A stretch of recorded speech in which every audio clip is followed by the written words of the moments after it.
What's going on, my fellow Jedi and Padawans? Welcome back to another Jedi gaming video. Thank you guys so much for coming back to the channel, and if you guys are new, welcome. Today we are continuing our 15 for 15 series with number 7, the Sailspy Pitchglass. This is a linear fusion in our heavy slot with arc burn, so we're building it out for PvP and PvE for y'all, going over both roles.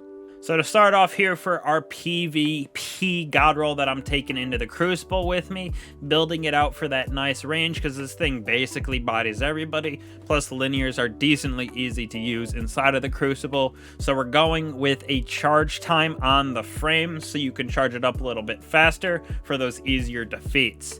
Now in our first column for our barrel, I'm going to go with full board. This just gives us the best increase to range again, so we can just map people with this fusion rifle. The stickiness on the head does seem insane still.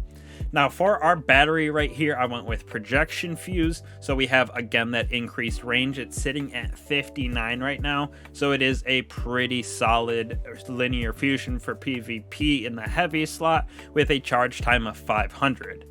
Now for our 2 enhanced perks, I'm going to throw on moving target, so we have increased movement speed and improved target acquisition while moving and aiming down sights. So this is super clutch for when you're always bobbing around corners, sliding in using this fusion rifle. Moving target definitely helps.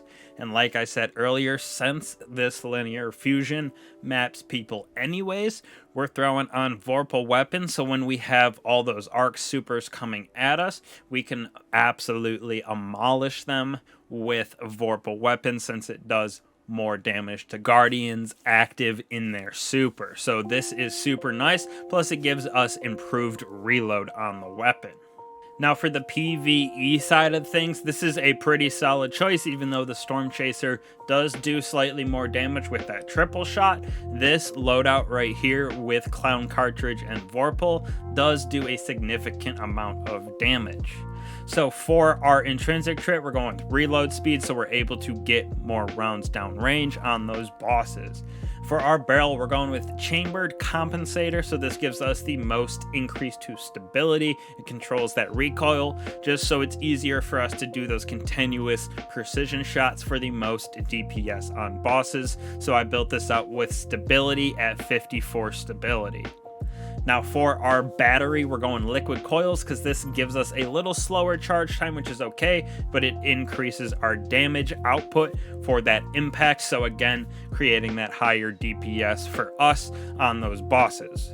Now, like I said, having Clown Cartridge on here improves our DPS as well, so reloading this weapon randomly overfills it from reserves to a degree. So with that higher reload speed, it is super nice. Plus liquid coils, we're able to do a lot of DPS on enemies, and Clown Cartridge will fill this decently up at about 8.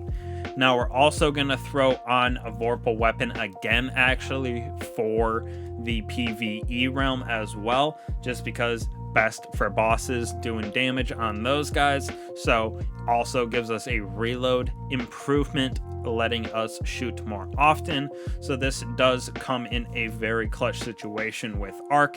If you don't have that God Roll Storm Chaser from the Duality Dungeon, go and craft this right here, a banging arc fusion rifle for that linear slot with our heavy doing arc damage. Clown Cartridge Vorpal, definitely one of the best PvE rolls you can get on a linear, besides something like bait and switch, which is special to those Vow of the Disciple weapons and Cataclysmic.